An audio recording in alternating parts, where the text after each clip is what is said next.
Աղվեսն ու մրջյունը, կիրգիզական հեքիաթ։ Աղվեսն ու մրջյունը որոշում են ընկերանալ ու միասին ցոր են ցանել։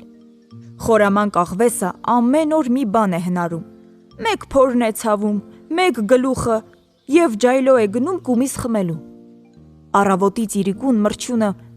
մենակ աշխատում է, դաշտն է ջրում, քախանում է, վերջապես բերքը հասնում է։ Աղվեսը երբ տեսնում է կալուն կիտված մաքուր ցորենը, որոշում է մրջյունին խաբել ու ամբողջ բերքը տակովն անել։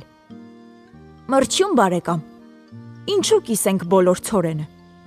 ավելի լավ է մրցենք, ով մեզնից շուտ կալատեղ հասնի, թող նա էլ ամբողջ բերքը վերցնի, ասում է աղվեսը։ Մրջյունը մտածում ու համաձայնում է։ Նրանք կանգնում են կողք կողքի։ Դե գնացինք, գոռում է աղվեսը ու սկսում է դեպի կալատեղ վազել։ Պոչը տնկած, ականջները մեջքին սեղմած, աղվեսը ոտքերում ինչքան ուժ ունի վազում է։ Բայց հո մրջյունը խեղճ ու կրակ չէր, որ թողներ իրեն խաբեն։ Նա էլ կպչում է աղվեսի պոչից ու հետը վազում։ Աղվեսը հասնում է կալատեղ ու իրեն մի լավ թափ է տալիս։ Մրջյունը մի կողմ է թռչում, մագլցում է ցորենի շեղջի վրա և այնտեղից ձայն տալիս։ Հեյ, աղվես, ինչու էդպես ետ ընկար։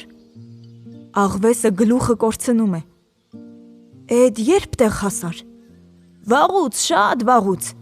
Ես դեռ հասցրել եմ նույնիսկ մի լավ հանգստանալ, իսկ քո շունչը դեռ կտրվում է։ Աղվեսն այսպես պարտվում է։